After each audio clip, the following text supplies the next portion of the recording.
آگے بڑھتے ہوئے ایک اور اہم خبر شامل کرتے ہیں۔ میشا شفیع کیس سپریم کورٹ تک پہنچ گیا۔ میشا شفیع نے لاہور ہائی کورٹ کے 11 اکتوبر کے فیصلے کے خلاف اپیل سپریم کورٹ میں دائر کر دی۔ ویمن محتسب نے مئی اور گورنر پنجاب نے جولائی 2018 میں میشا شفیع کے خلاف فیصلہ دیا تھا، جس کو لاہور ہائی کورٹ نے برقرار رکھا تھا۔ اسی حوالے سے ہم بات کریں گے، ہمارے نمائندے عمران وسیم ہمارے ساتھ موجود ہیں۔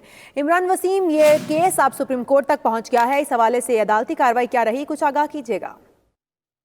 جی بالکل، یہ میشا شفیع نے لاہور ہائی کورٹ کے 11 اکتوبر کے فیصلے کے خلاف جو ہے وہ سپریم کورٹ میں اپیل دائر کی ہے۔ اس سے پہلے میشا شفیع کے پاس جو 2 فورم تھے، جس میں لاہور ہائی کورٹ تھا یا وومن محتسب تھا، وہاں پر بھی ان کی جو درخواستیں تھیں وہ مسترد کر دی گئی تھیں۔ جیسا کہ الزام لگایا گیا تھا میشا شفیع کی جانب سے کہ علی ظفر نے انہیں ہراساں کیا ہے، اور جو لا ہے اس کے مطابق یہ ہراسمنٹ کا جو لا ہے یہ ورکرز کے اوپر اپلائی کرتا ہے، اور وومن محتسب میں یہ بات ثابت نہیں کر پائی تھی میشا شفیع کہ وہ علی ظفر کی ملازمہ تھی، اور اسی لیے وومن جو محتسب تھا انہوں نے میشا شفیع کی درخواست جو ہے وہ خارج کر دی تھی۔ لیکن جو اپیل گورنر پنجاب کے پاس کی گئی تھی، انہوں نے بھی وومن محتسب کا جو فیصلہ تھا وہ برقرار رکھا۔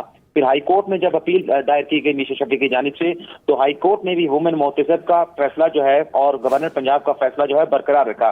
لیکن اب میشا شفیع نے جو ہے وہ آخری جو فورم ہے سپریم کورٹ آف پاکستان، وہاں سے رجوع کیا ہے، اور وہاں اطلاع کی گئی ہے کہ جو ہراسمنٹ کے حوالے سے جو معاملہ ہے اس کے اوپر حتمی فیصلہ جو ہے وہ سپریم کورٹ آف پاکستان کرے۔